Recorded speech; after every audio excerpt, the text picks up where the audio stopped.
Welcome back to Bleav in Softball. I'm your host, Jenna, and here we are. It's the first episode of season 2. Man, it's good to be back. What a wild ride last season was. And now just fast forward 40 episodes later, the Super Bowl is over and it's officially softball season. And we have some updates for the show I'm super excited to share. So you can follow the show on social media now. We're on Instagram and Twitter at Bleav in Softball. That's BLEAV. We also have video. Thrilled about this. You can subscribe to Bleav in Softball on YouTube to watch the episodes this season too. By the way, did you hear that music? Actually, an original composition written by my dad and my lifelong softball coach, Richard Becerra. I always feel like with all of these things that are coming together this season, I'm playing Beyonce's Upgrade You song in my head and honestly on my phone all the time. We're just on another level now. But with all that being said, now let's go through today's order. So first, we'll cover our bases. I'll share some news and updates in the softball world. Then we'll head into today's interview, and it's with none other than Cheri Kempf. She's had a hand in every elite level of softball, especially the pro community. And she's also a big voice of college softball as well. So I'm thrilled to kick off the season with her. And then we'll end things with the foul tip of the week. So this is actually a new segment. For those loyal listeners, it's a twist on our previous Double Play Tip of the Week segment you know and love, where we covered both mental and physical tips for getting better. But this one's a little bit more simplified and a little bit more fun. And the concept comes from really the idea that foul tips on the field, foul balls, keep us alive in our at-bats. Even if we just miss, they bring us that one step closer to getting that hit. And not every swing is perfect. No player is perfect. No person is perfect. But we keep at it and we keep getting our foul tips along the way. So I'll share one foul tip each week starting today. All right, let's dive in. Covering our bases. Football's over, like I said. Softball's starting. We know that. But don't forget the NBA, college basketball, and the NHL are all in full swing as well. And the only place that you should be betting on these sports is at betonline.ag. BetOnline even covers awards, TV shows, reality TV. And honestly, like, come on, let's be honest. Your girls watch Bravo, E, MTV, and I know I'm not alone. BetOnline also has hundreds of props with real-time odds on almost anything you can imagine. And of course, the 24-hour online casino.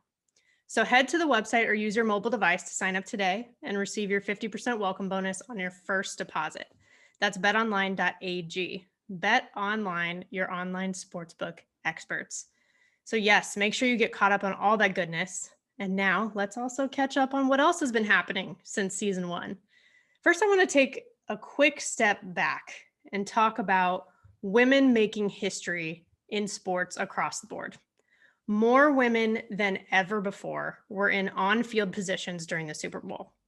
That's insane. Like Sarah Thomas officiating, but there were also scouts, trainers, and actual coaches. I mean, it's just freaking awesome.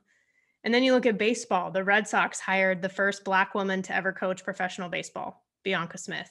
Amazing. And that's on the heels of the first female general manager, Kim Ng, that we also heard recently.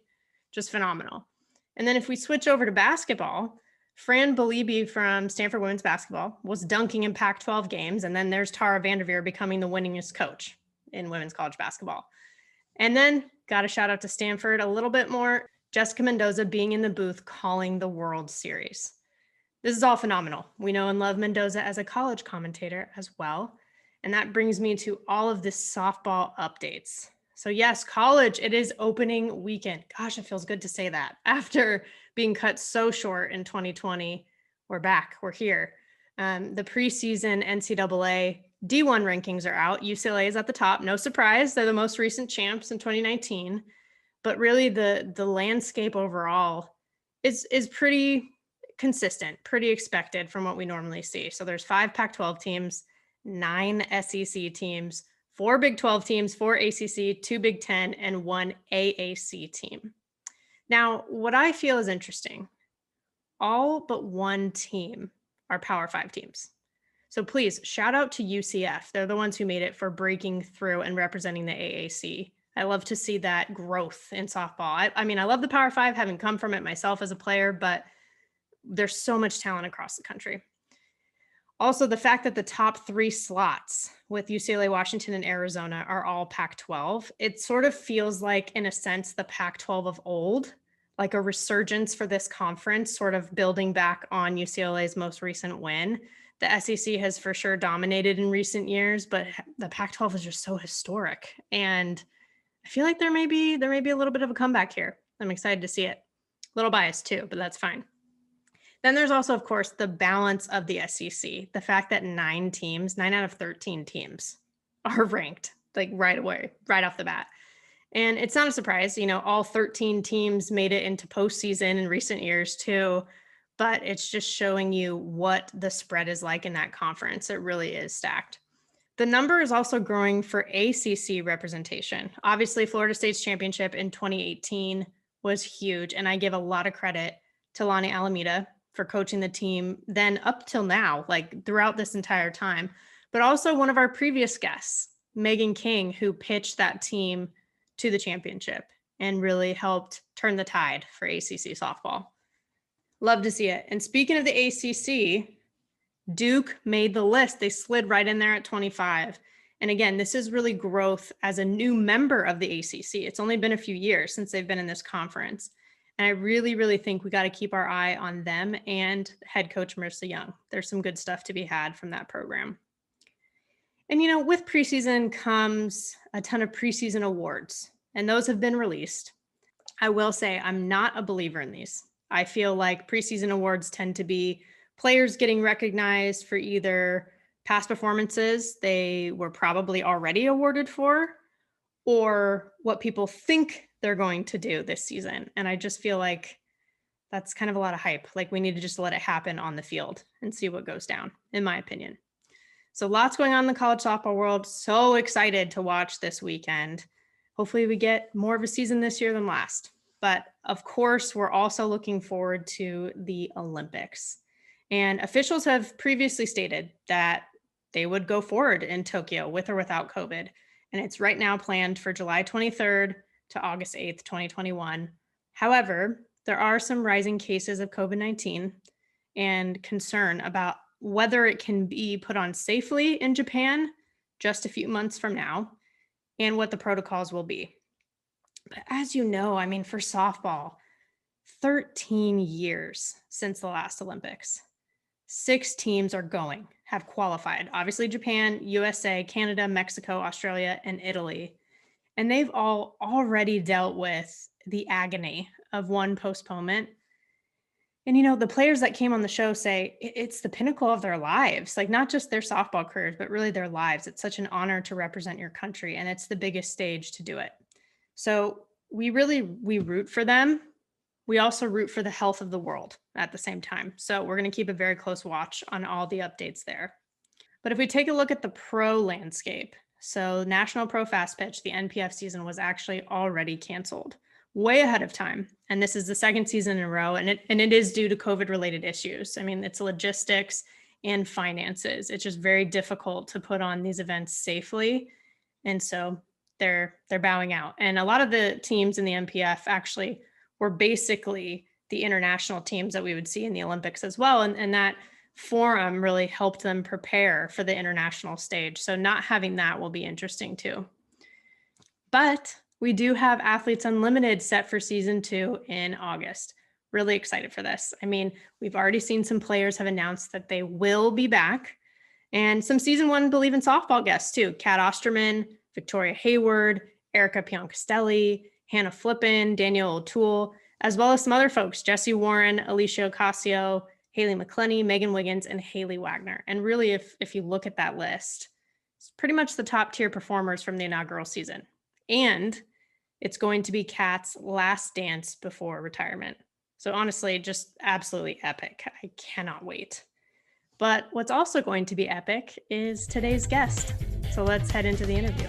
She's a senior director at Athletes Unlimited, former National Pro Fastpitch commissioner, broadcaster, and instructor, and Hall of Fame player, Cheri Kempf. Thank you for joining. Oh, you're welcome. Thanks for tracking me down. No, it's been worth it. I will tell you already. We're only maybe 30 seconds in, and I already think it's worth it. Great. Thank you. Yeah, I've been super excited to have you on. I mean, I feel like even the intro that I just gave for you really only scratches the surface in terms of everything that you've done and that you still do for softball. So it makes me want to ask you kind of right off the bat. You've really dedicated your life to this sport, and I want to know really why. Like, what is it about softball that makes you wake up in the morning and choose it every day? Such an interesting question. So I would go back to playing. I played softball because I loved it. I have been able to stay involved in softball by the grace of God, right? To be put in a place where you are doing something that you love doing and working towards a cause that you feel is important. And I will tell you this, Jenna, that for a long time, it was softball, even because I played till I was 30 years old. So even into my early 30s. So, and a lot of times during that, I had jobs to support that playing. I just wanted to keep doing that. So everything in my life was centered around it. So it was still the love for softball. And shortly after I retired from playing, I was instructing. So it was still about the game. But early on in being the NPF commissioner and at the same time morphing into covering college softball on television, it became very much about women and the causes of trying to help elevate opportunities for women and to create a space for women that doesn't exist, that still doesn't exist. That equal opportunity does not exist. So it morphed into that. And I think that was so much of a bigger cause to put your arms around and a valuable one. So I consider myself fortunate to be in this space and to be able to stay in it. I'll tell you that. Well, we're definitely appreciative that you have. That's for sure.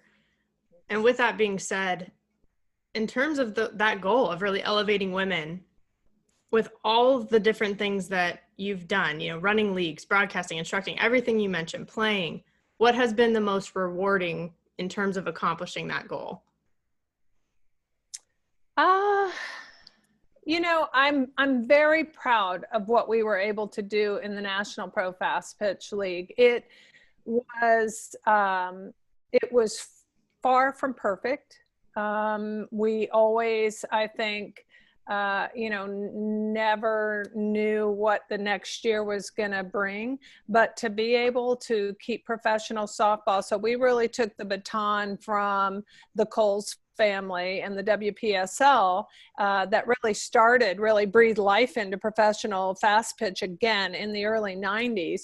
We were able to take that baton from them in 2004 with the National Pro Fast Pitch League, and then I became commissioner in 2007, and keep professional softball going. And I saw that extend the careers and of many great players, and that's satisfying for the players that they were able to play at such a high level for so long. It's satisfying for the fans that you're really able to watch something that's special, and that being to see an athlete reach her true potential, which is not always the case with women. So I'm very proud of all of that because it took some real special people. It was a small group of people who were really rowing in the same direction for that, but it was, I guess it was the challenge, and then really answering the bell on that. And I would say to you, when you threw in playing into that too, it's being rewarding. Playing is in such a category of its own. And playing is playing. There's nothing like it. You never get over missing it, I don't think, and that competition. But so I would separate those for sure. But it's always also, I think, playing is there's a lot of self-gratification in playing. And I think being the commissioner and working in professional softball was a lot more about everybody else, which I think as a human, that's where we're supposed to be. Absolutely. But I think that's a great point you said, and I tend to agree, which is that we're never over it. Even when we're done playing, there's that competitive part, there's that team aspect, the community aspect. Like there's just really nothing like it. Yeah, it's so true. And I can see that anyone who loves softball and who sticks around in the community, which is pretty much everybody, takes that into whatever it is that they do after their playing career too. And I think you're an example of that. So I think, I would say too that in the NPF, when you had the individual teams, that's its own thing. There's a lot of competition and there's a lot of, just bowing up and going head to head. When we were in the NPF, we had something called a back to school tour, and it was where we took that all-star team and toured around, and you really saw joy. And I would transfer that to modern day. What you said, all the thing you said about the teamwork and the camaraderie and the friendships and all of that, that's what we got to see with Athletes Unlimited, which was, again, huge blessing to be able to witness that firsthand. Such an amazing community that came together to launch that first season. So fun, honestly, like just to watch, to cover it. I had a lot actually, of Athletes Unlimited players come on the show and just gush about it. Like they were just so happy. And not only because it's such a special format and what a great way to bring all these top players together, but also even with all the tough trials of 2020, what a bright spot for them as players, but then for the fans, just for everybody. Like, thank goodness for Athletes Unlimited in 2020. I mean, because we were missing softball a lot. Yeah, and I think that the credit goes to so many people in that organization. It always starts with Jonathan Soros and John Petrikoff, but Anna Drucker was our person who really day in and day out, first of all, organized all the testing that we needed, and then really lived it, strained through it. And every time you have 56 players getting tested, you're crossing your fingers and hoping that everything that you've put together is effective. And so there were a lot of people. Our agency partners were tremendous in that experience. But I think not to say that I have anything that anyone else didn't have. There were a lot of people that put a lot of blood, sweat, and tears into that. But being in the space and watching athletes not have that, and then see them have it, and to see, it was so easy to feel and see and witness how much fun they were having and how joyful they were. And at the same time, competing as hard as they could possibly compete. And so it brought together all of that. If you love seeing amazing athletes compete at the highest level and then see them experience something for the first time, it's like tasting ice cream, and getting to see somebody do that. It was special. It's one of the special periods of my life, no doubt. And very special that softball got to kick off what the larger initiative of Athletes Unlimited is too. It's just a cool thing for our sport to get that honor, which is great. I mean, I think it set up success for the other sports, volleyball, lacrosse, that are coming in down the pipeline too, because in women's sports, softball in the pro level isn't always given the credit that it's due, but that's the case across all sports. And so to see all the sports come together to do exactly what you said at the beginning, which is elevate women. Mm-hmm. Really, really cool to see that camaraderie.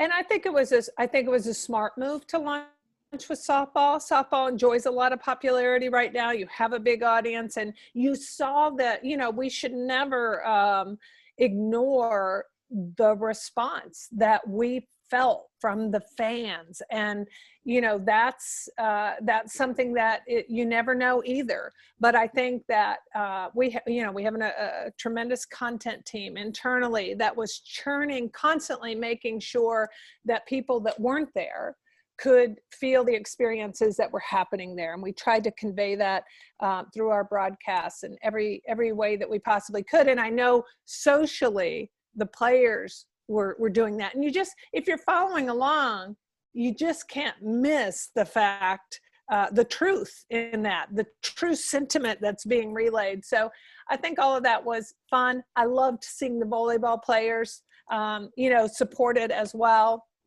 And you're going to see that the softball players are waiting for volleyball and they're waiting for lacrosse. And I think that's something that we're going to see that's going to be super special as well, is this larger, which you just alluded to, this larger community right now of women. Athletes Unlimited is not a gender specific platform, but right now it is women's sports that we're seeing, thank goodness.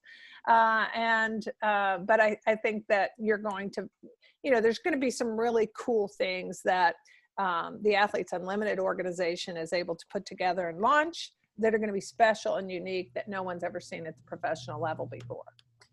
It's super exciting. And really, we've already touched on this. We've been going in this direction already, but I want to ask you directly, which is, after 20 years of being so heavily involved in the NPF, what made you say yes to Athletes Unlimited?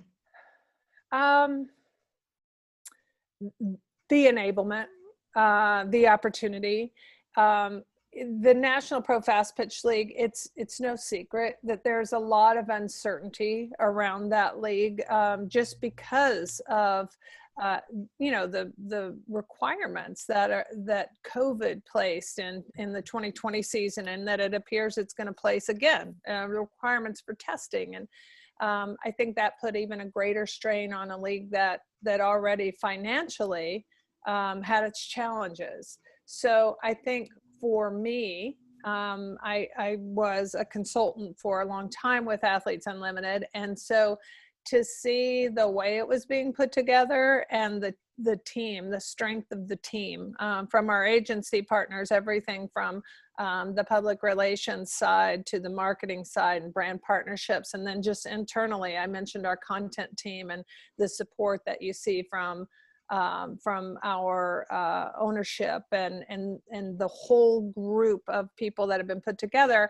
I think that I've said it before, I think it's the best opportunity that women have had in professional sports since the NBA put their arm around the WNBA and really put that out there. And we've seen what can happen with that type of support. So I think, I was given the opportunity to be a part of it, and it was something that I felt was going to be special.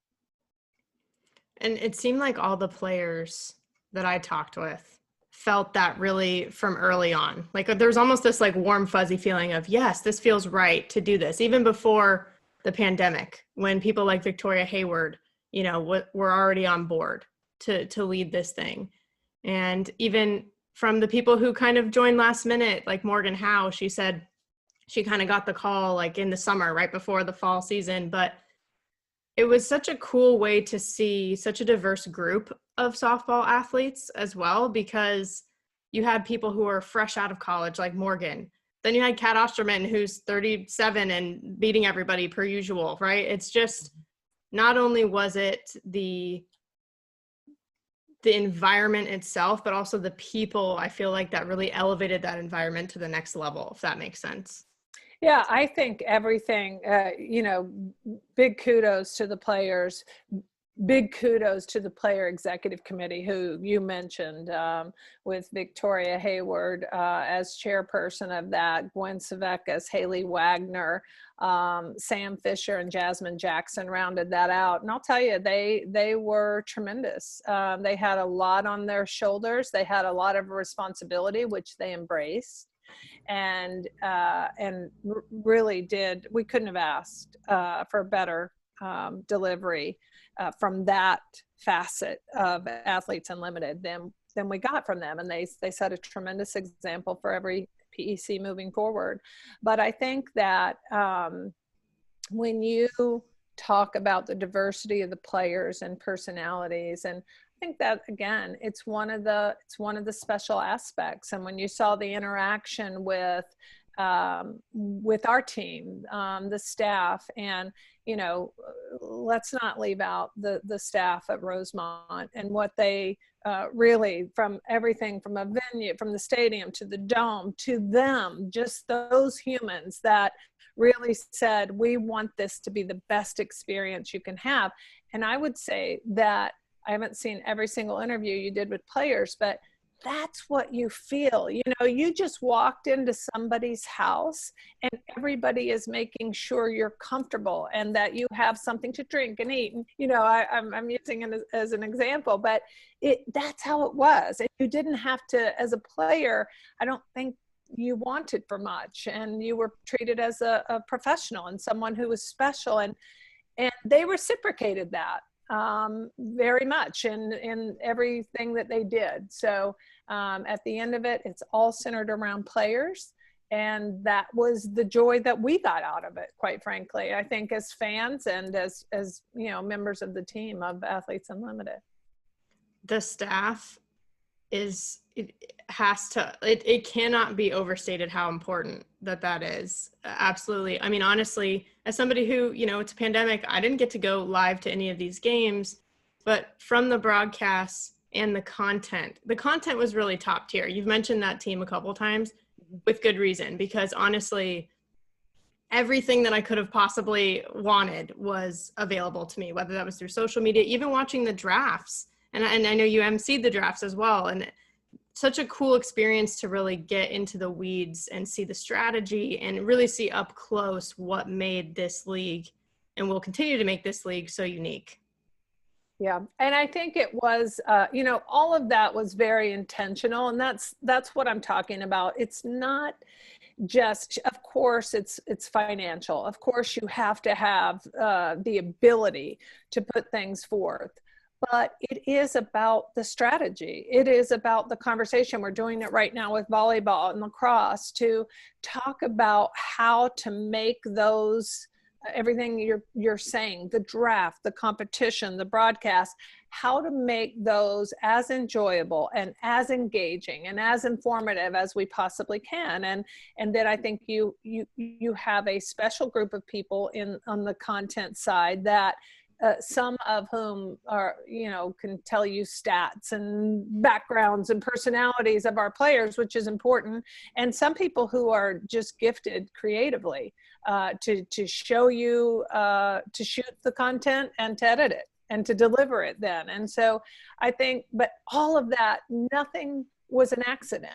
I think it was all, you know, you saw the results of good planning and a good outline and a strategic outline to make fans a priority. And I think, you know, watching that process happen, it's more, you know, I think sometimes fans eat what they're fed. And that's how I think sometimes properties look at it. We're going to feed them this and they're going to consume it. And I can tell you with Athletes Unlimited, that is not the strategy. It never is. It is, what do fans want? How can we meet them where they are and deliver things that they want? And I think as the property grows, you'll see more and more and more of that. And as brands come in and contribute more to that commentary, hey, our people, our consumers, our customers want this type of a thing. And I think when you see that partnership, again, you're going to see some really special things and really innovative things. That's very true. And I going back to something you said too, which is that really open arms welcome for these players and for Athletes Unlimited in general by the Bandits, you know, in their facility.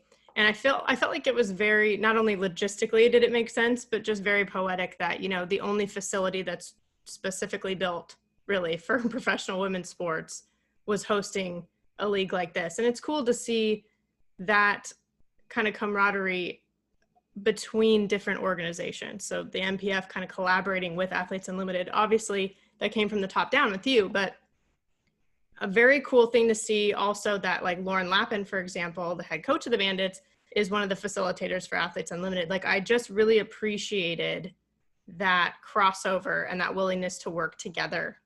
It was great to see. You appreciated it and I appreciated it.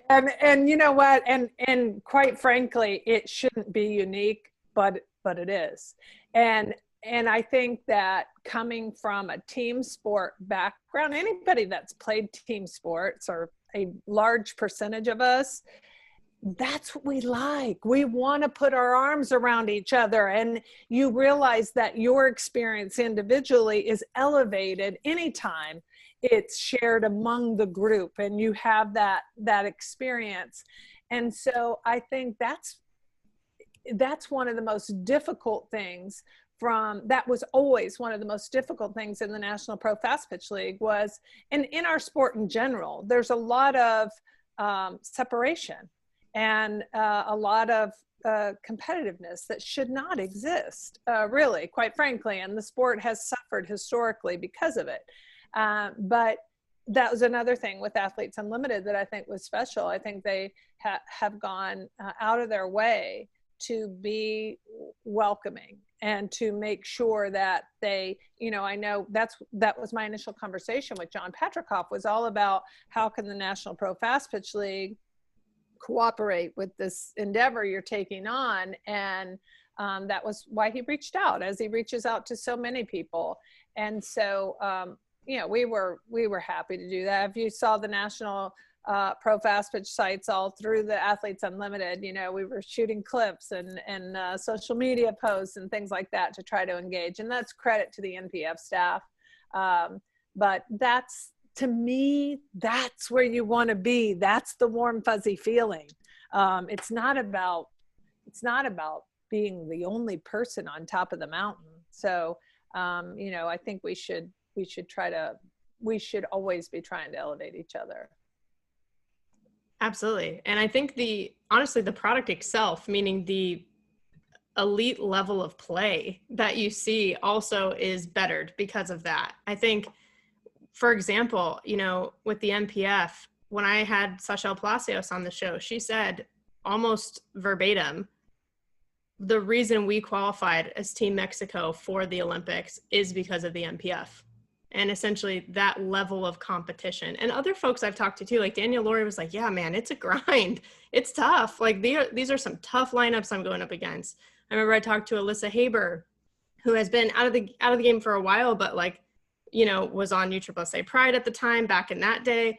And she was like, yeah, it was difficult. I was hitting like a buck something when I first started. And, I remember that. Yeah. And she was like, were people looking at me like, why am I on Team USA? But then she settled in, of course, but it's not easy in a good way. Like, you really grind it out and have to hone your skills. And that's what was a consistent theme. It's great to hear that. And I can tell you, if you go to the Palacios story, I can tell you exactly where I was when I heard Mexico qualified. Because it was so monumental that they did. And I will tell you that I too, and I didn't sharpen anybody's, skills. I was never out there, but I did feel like their involvement in the NPF changed a lot for their preparation and the team that they were going into the qualifier. But I feel that for every player that was in the NPF, and that's why I say that was important. It's iron that sharpens iron, right? It's not cotton. And so if you're going to get better, you have to challenge yourself day in and day out, and that's always what that's the roadblock for women, that when you stop being able to compete at the highest level, you see women leave the game. And that's unfortunate. So that's hopefully what we're on the verge of changing. Agreed. And I know you mentioned that before too, where it's like sometimes for women especially, they don't get a chance to truly meet their real potential because maybe they leave the game before they really reach that. And that's actually a theme that came up with a lot of Athletes Unlimited players too. Morgan Howe was actually another, I've mentioned her before, but she mentioned that too, where she's like, I want to play. I want to keep going. And, Hannah Flippen talked about how, Megan Wiggins is out there raking in Athletes Unlimited, and she's, 10 years out of college. And imagine if she didn't do that. Right. And Kat's call to action for everybody to keep playing because her and Megan Wiggins kept playing, and that's what helped them be able to keep playing. That's the kind of energy that helps the sport grow. And I feel like Athletes Unlimited it was just this perfect storm of positivity, really, that allowed for this to happen. And then the effects are going to be seen, I think, across in the Olympics, like with all the players, 6 Team Mexico girls, they're going to take that experience on to the Olympics. Erica Piancastelli had an amazing showing, and she's going to take that to Team Italy. It's so cool that it was 5 weeks, but the effects are going to be so much longer than that. Yeah, I totally agree. I totally agree with you. And Erica Piancastelli, there's not a better example than her, right? We've all known, if you're a softball person, you know that Piancastelli deserves to be one of the 56. You know that she's a top player and top competitor. But there's a lot of people that she proved a whole lot to in those 5 weeks. And I think she didn't even start the first game. So she didn't. Here she came as a primo person, one of the ones standing at the end. So, and that it's an intangible, right? What that does for you. I think that Piancastelli will step up to the plate in the Olympics every time with an enormous amount of confidence. Which a lot that was contributed and built in the Athletes Unlimited season.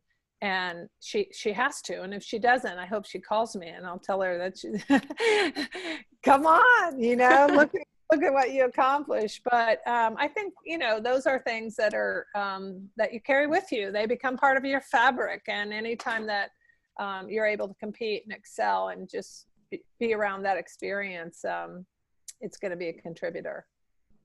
It definitely will. And I think it felt like 2020 in a lot of ways was going to be the year of softball. There was Athletes Unlimited, and we actually got to have that, which is great. But we didn't get the Olympics. We didn't get the MPF season. We didn't get to finish the college season. So now things are kind of just being pushed to 2021, and that's okay, as long as we still get to do these things, fingers crossed. But it's one of those things where for elite softball, there really is the pro landscape that we've been talking about, the Olympics, and then there's college as well. I think in terms of, if you look at the whole landscape of it and how the whole system works right now, if you had to summarize, what are you happy with and what would you like to still see done? Well, I'm happy with college softball. And I think that in every aspect, college softball has proven not only the legitimacy of softball as a sport, but the legitimacy of women playing a sport and being as entertaining, taking a rightful spot. When you see in a normal year, when you see college games go up against regular season, you can take a lower level conference matchup and it can outrate a regular season MLB game head to head. It can outrate regular season NHL game head to head. So what college softball showed us was that we had a spot there and we could hold that spot. And then I think you saw all the great things around that. So we saw the support from colleges. We saw that in the funding. We saw that in prioritizing, and also we saw it in facilities, right? So just amazing venues that have been built for that. So I think that is such an amazing lead for us. But in professional sports, that's where we still lack so much. So when you are in college, and also when you add the Olympic sport funding category to softball, which is what happened to softball in '96 when everything started, was that brand, that Olympic sport category brand. So that gets into the funding that's automatic, right? Thanks to Title IX. You don't have to have any outside support. When you get into that professional landscape, you need broadcast television, and you need corporate America. And I think that is, therein lies the crux. And we haven't crossed over yet to there, in spite of the fact that we've proven ourselves and proven ourselves. We still don't have corporate America chomping at the bit. So I think with everything, again, I think I'm fortunate enough to be able to sit in a spot where I see research and see conversation and feel the sentiment, and to some degree, everyone. You can feel the sentiment even in the news media that we're prioritizing women a bit more and changing the commentary around that women. But I think that that's what has to change. And I think we have to get over that hump. And when we do, you're going to see women at the professional level. Think about it. We haven't had women's professional volleyball. No one can even say when that's been in the United States. It's kind of an if ever. Women's professional lacrosse, as we had 1 year of a professional league of that. And so I think that this is earth shattering. This is a game changer.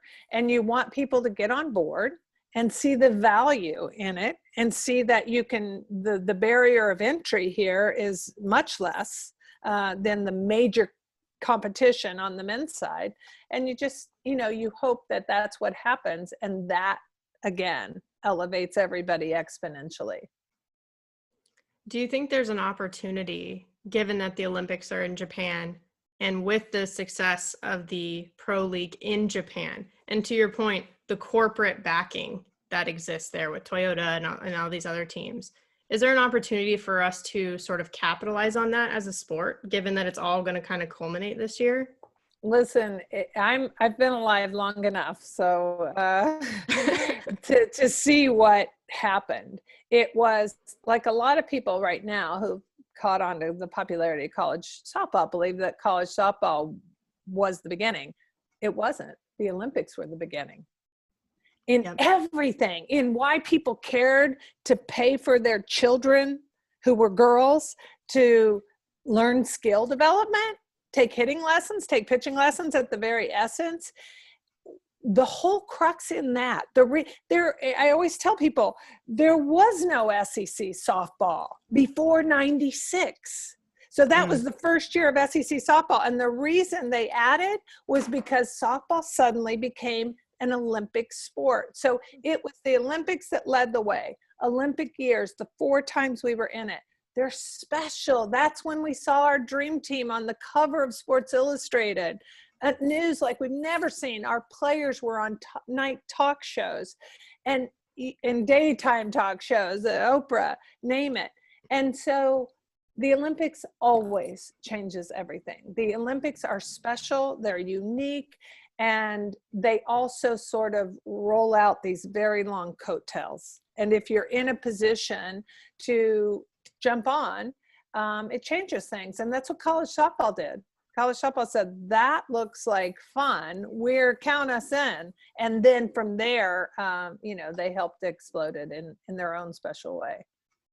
You're right. I still, to this day, have the Sports Illustrated magazine with the dream team on the cover. The real dream team, which I loved. Exactly. It was so on point. I loved it. And I love that you brought that up, because it really was kind of just the embodiment of exactly what you're talking about. Like, wow, softball had this kind of platform.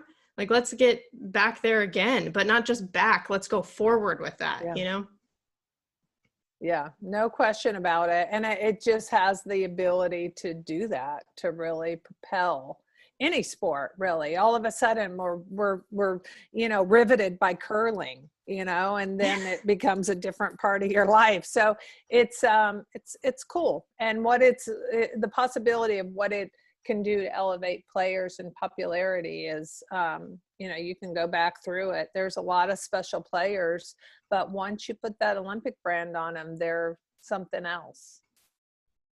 It's very true. And it's an interesting, you have worn USA as well. So you understand what that's like to have that on your shoulders or on your team's shoulders to represent a country like that. Yeah, I think too, it's something that I know in the NPF, I was faced with it a lot as commissioner, with the kind of the constant push and pull between the league for some reason and USA Softball. And I always said, pulling that jersey over my head was one of the proudest moments of my life. It's something you can't describe to people. So what kind of a hypocrite would I be to sit as commissioner of the professional league and be against USA Softball? So I do think, and I'm so happy, and I'll tell you just this engagement that we've seen with our Canadians, what we got to see with the crossover for, Team Canada, and you mentioned Mexico, and we have Australia, Softball Australia in the league, and we had the Chinese softball team in the league for 3 years, really trying to prepare for that. And unfortunately, they did not qualify. But it is special to see these players. I'm so proud of the players that we have on Team Canada and the players that we have on Team Mexico. And a lot of those went to our American colleges and universities and have lived their whole lives here. You have a lot of dual citizens and things like that. And I think, I don't care what jersey you're wearing. If you have the heritage for that country and that's in your family, have at it and go. So, all more power to you. And I think I'm so proud of all the players, our Team USA players included, but the players that are going to participate, and I'm with you, my fingers are crossed, but I'm optimistic, that are going to compete in the Olympics and have that, unforgettable experience as part of their life. Yeah, I agree. And you mentioned that, that opportunity can really propel kind of the college players that we see, but propel them into being faces of softball, essentially. And I think it already has, even though we didn't actually get to see the Olympics this year, just the buildup after what's now going to be 13 years, we're ready for this and we're ready to watch them. But it makes sense to me that you see, to your point, these women who maybe grew up in the States and went to colleges here, but then represent other countries. It's like, but this is also the US, this is a very diverse country that we live in. So really it makes sense. Like, it's representative of what we see in the college scene, but we just see it a little bit differently on an international stage. Yeah, you're exactly right. And, it's the popularity that you get to see with like the World Baseball Classic that's become this, monster event. But I've been to that, and it is special because you have these players who are clearly on American professional baseball teams in Major League Baseball, but they're from another country or they have roots in another country, and you get to see these factions of people come into the stadium. And it's like nothing else. It is this moment where you're representing something that's much bigger than just a university or just your travel team or just your city. And you're really representing your country, and it's indescribable. But it is something, I don't think you have to be a player to feel it. I think we all feel it as fans once we hit the Olympics, or once we see you sit in the stands at the World Baseball Classic or World Championships, anything. So I think, I think that is a really cool aspect. And it's one that I was really proud of in the NPF, and I'm really proud of in Athletes Unlimited, because I think you're going to continue to see that diversity. I think you're going to continue, maybe even, hopefully, even we will see more players, more international players. I think Athletes Unlimited wants to represent the very best players in the world.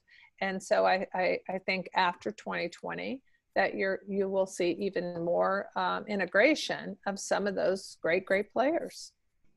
Yeah, I think the future certainly is bright, and I'm really excited for that. And I think it's great to know that because softball in college has the attention that it does, like that is the future that will then hopefully funnel into this international presence. Like hopefully there are more international players that are coming to play college in the States. So that would be fantastic. But kind of taking a step back there with college softball, you've been calling games for decades, but obviously this last year has also been completely unprecedented, as we've discussed. So what do you think we can expect from the college season in 2021? I think it's just such a question mark. And I think that it's just like anything else, that we look at the holidays approaching. Well, what are we doing? Where are we going? And everything's just kind of upside down. I hope for them. I'll tell you that I was just talking with someone yesterday about the challenges that college programs are facing. And no one, I think everybody, you're pulling for no one to lose their senior season or any season really. But the complications, think about it. Think about if 2021, if the same thing would happen, and then you would have two classes of players kind of stuck in that snow globe, just sort of floating around, waiting, putting their lives on hold, trying to get their eligibility in, and the complications that the trickle down effect of that on, seventh graders and eighth graders right now. And because that's going to be something that will affect college softball rosters for at least 4 years. Yeah. And if we go into 2021. So I hope that, there's a lot of people that are being able to pull it off successfully right now and compete.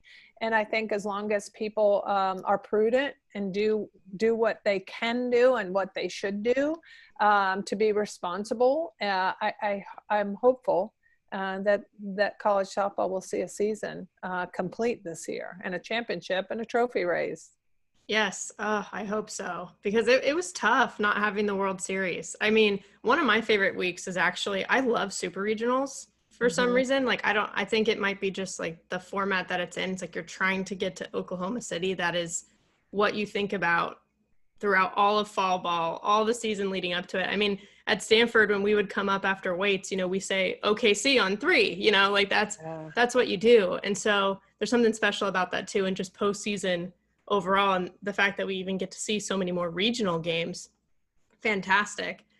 But it was tough not having it. I mean, it was nice though, because I felt like in 2020, the 4 or 5 weeks that we did have college softball were phenomenal. So that was at least something we could hold on to until Athletes Unlimited. Yeah, it was strong out of the box. I'm going to ask you a question though. Because it's interesting. And again, I'm old enough that I called the only regional that ESPN had on one season. It was at UCLA.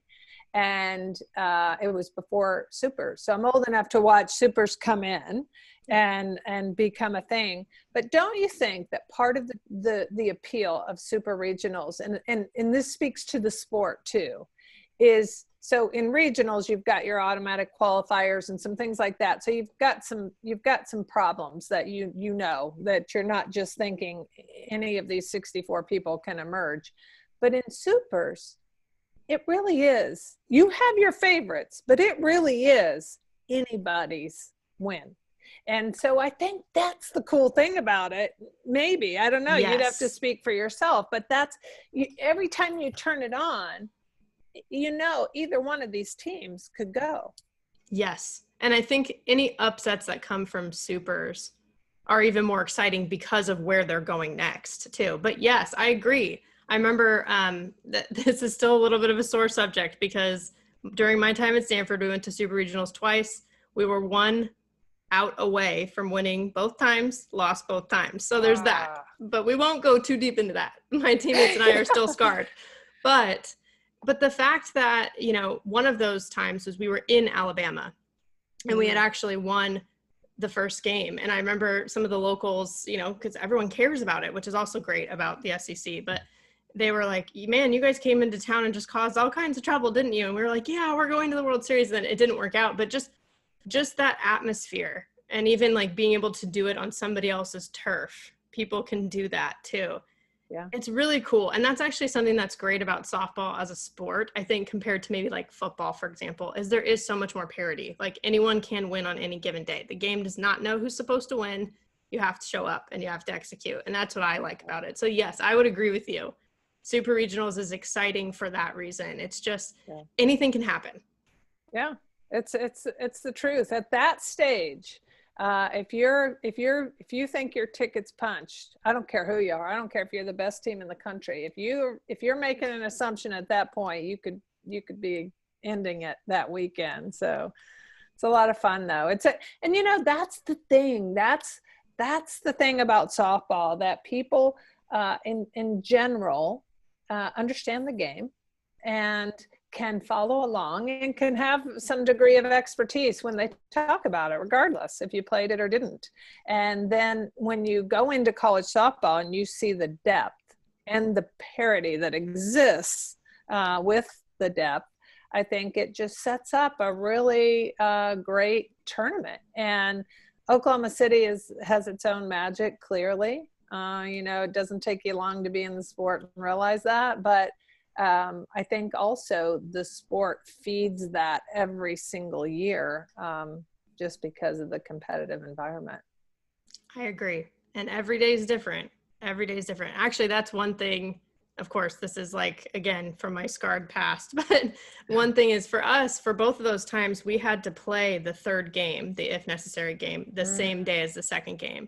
And I am of the belief that if you play the next day, it's more of an even, because that team has the momentum. Yeah. So sometimes I'm like, yeah, what would have happened? But I could do that forever. So that's not productive. But I feel like I've seen more now that they are doing that on a third day, a little bit more than we were back then. So I do appreciate that. I do too. I think I do feel like that you can't, there's the positive side of having the momentum, and then there's the negative side of really dealing with a lot of things that people don't realize. You go into day two as the winner, you're thinking about how, washing your clothes and what Oklahoma City is going to be like. And then, so you're not only dealing with just normal game momentum that you don't have, but you're dealing with a lot of things swirling, and all of a sudden somebody turned up the heat on you. Now it's for all the marbles and your advantage is out the door. So I think there's a lot to deal with, and it's definitely a positive move to make it a 3-day event. And why not? Why not? It's ridiculous. More days of softball. That's what, as a fan, that's what I want to. So yes. Man. Yeah. I mean, we've touched on all the big areas of elite softball, the college, the pro, Olympics. There's so many different aspects to our sport and to our community that it's exciting to talk about, and we could talk about it for hours. So yes, we could. I appreciate that we've been able to do it for at least one. But if you kind of take all of this that we've discussed into consideration, but also all of your experience, which is a lot, what are the biggest things that you feel like you've learned? And also, but the advice that you would give to women in sports and women in leadership as well? I think the good and the silver lining of the National Pro Fastpitch League is, I think it's like anything. We're better at times for our losses. It's like you cite it. You haven't cited the wins here in this. You've cited the losses, but it sticks with you. It's something that you improve on. And in the league, it required of us, there were really 3 staff members at any time, and it required us to do a lot, to wear a lot of hats, and to stick our toes in a lot of pools. And so I think from the experience side, I appreciate that. I appreciate the lessons that you learn from even before that with Club K of having your own business and knowing, that you're responsible for other people. And so I appreciate all of that. I think from a leadership standpoint, it's always important to raise people up. And I think that we learn that in teams. Hopefully we learn that when we play a team sport. But I think sometimes in the bigger scheme of things that that's lost for us, and because we're struggling. And I think that sometimes it's viewed that you can't elevate yourself and someone else at the same time, that it's an us or them. It's a them or me. And so I would just tell people it's not. I think that it's a lot more, it's a lot less stressful, and it's a lot more rewarding to hold your hands out and to work together. And that's where we came from as a team sport. And you share a lot more joy that way. So I think that, and I think the question about what to tell people is to get experience. So I'll tell you broadcasting, because all of a sudden, when you're a broadcaster, you read player bios all the time. And what we saw morph into player bios through, modern life, we started to see forensics people that wanted to be into forensics. Yes. So I've noticed that. Television, right? Mm-hmm. We didn't even, when I was, 15, I didn't even know forensics. So, but now it's cool. It looks fun. And then broadcasting that we never would have seen before. Like, what do you want to be? I want to be a broadcaster. I want to be Holly Rowe. So I tell people, in whatever you're talking about, is to get experience, and don't be too proud to do any of it. My nephew is going to call a whole bunch of men's basketball games on ESPN this year. Awesome. And he's young to be doing that, but I can tell you that I had him on a crew with NPF making zero money and pulling cable till midnight. Yep. And I think that's going to help him be a better broadcaster, because he knows what each one of those aspects entails, and he appreciates the work those people are doing to put it on air.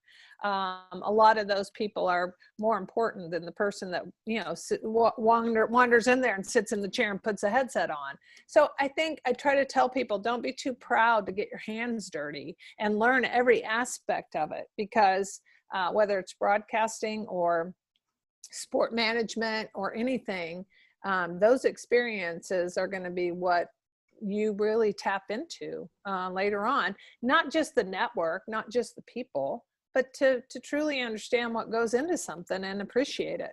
If you've ever called for a replay, you're enjoying the softball game, not because of the commentator, but if you just saw the replay 4 times and from every angle, that's the director. Tip your hat to that guy or that gal, because you don't see it without them.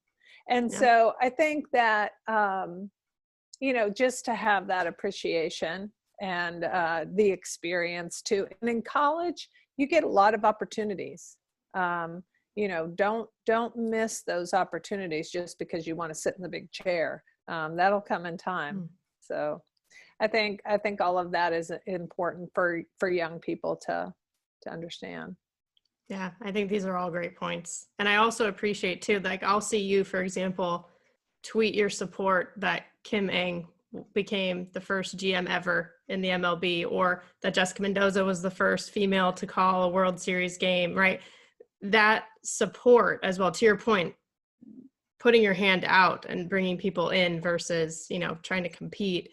That example of that is important. And I feel like that's something that women are getting better at. I think we can do even more to kind of elevate each other. But well, I will say this about that. When I first started teaching pitching, I was very, very private. I was having a lot of success with players, and I was very, I kept everything close to the vest.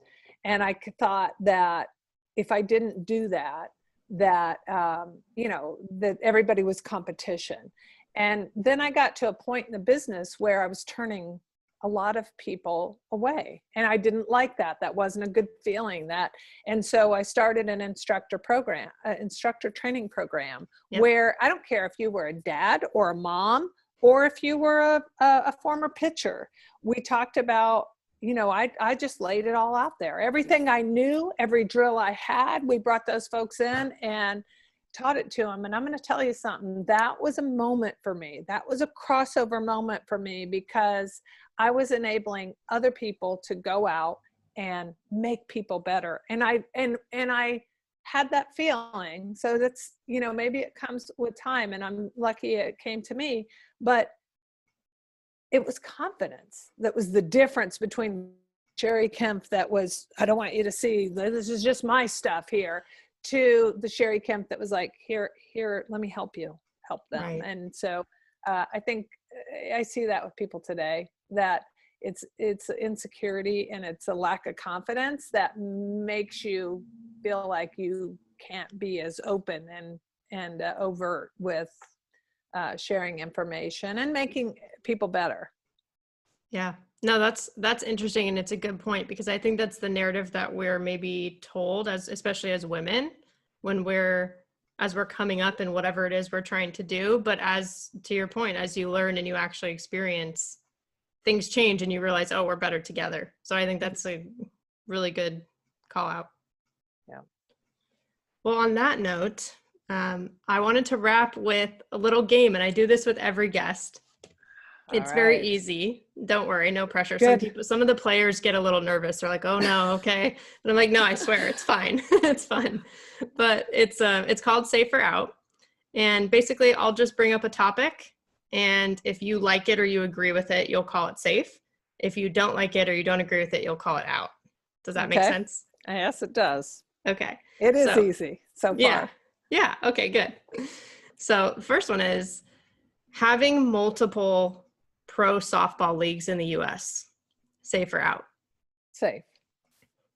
I think we all do that based on our conversation, but just wanted the confirmation. Yeah. Well, with that being said too, working together with international pro softball leagues or learning from each other, safe or out? Safe. Yeah. Is that something that you have done in depth yet to this point, or is that something that Athletes Unlimited is going to do, or anything like that? I've said it for years. Actually, I was criticized a lot when we brought China into the league. And here's what I said: if you don't care about softball on a global scale, then you don't really care about softball. Yeah. Because that's the security in the Olympics, is if a whole bunch of people can play, not if the United States is super good at it. So, and I think, again, that's holding your hands out, but I think we should all care about making sure we want as many little girls to dream about playing softball and to want to sleep with their glove as we can possibly get, right? We don't care if it's just Americans. That's very short-sighted. Yeah, completely agree. All right. Well, so a couple of safes then so far. Yes. The last one is, and this is a little bit of a loaded one, but bat flips. Safe or out? Safe. All right. I love a bat flip. Listen, I got to tell you this. So Sam Shao, in the year that she was, at Oklahoma State and became popular for the bat flip, I just kept hoping that I would get a game and be able to see it in person. And I'm not that person. Like, I can go in downtown Nashville and see Dolly Parton or Reba McEntire and not get super crazy. I can just go about my life. I don't have to run up to them. But I seriously want, I like that. I like the show of excelling for, some people right now are rolling their eyes going, of course you do. But I love the moments. And so when she started that, and it was so controversial and so many great players saying, act like you've been there and, blah, blah, blah. But I was kind of, let's see the next one, So anyway, I did get to go to Oklahoma State, and I did get to see her bat flip in person. And I did hit my mute button and kind of give it a fist pump because it was a lot of fun. It is. And, I've asked a lot of people this because, like you said, it's controversial. So I like to know, what people think. Most of the pitchers, of course, are like out, right away. The hitters are more open. But sometimes even like Kat and Danielle Laurie said, they were like, I understand, like they've both talked to Sam Shao about it too. And like, they understand it more. Like, she's like, well, I only do it when I really feel that, like, it's authentic. I'm not like doing it for a show, it's like, if it was a really big moment, like, and I just feel it, that's just my passion coming out, but it's not something like, it's not forced. And they both told her, I think they both are also like, well, I would, expect one in the ribs in the next at bat kind of thing. But, that's the game at the same time. Like, that's the game. So I appreciate that. Sure. Well, thank you again for joining. I mean, 3 safes, so you loaded the bases. Wow. I don't know if that's ever happened. That might be a first. Big hit coming. Yeah.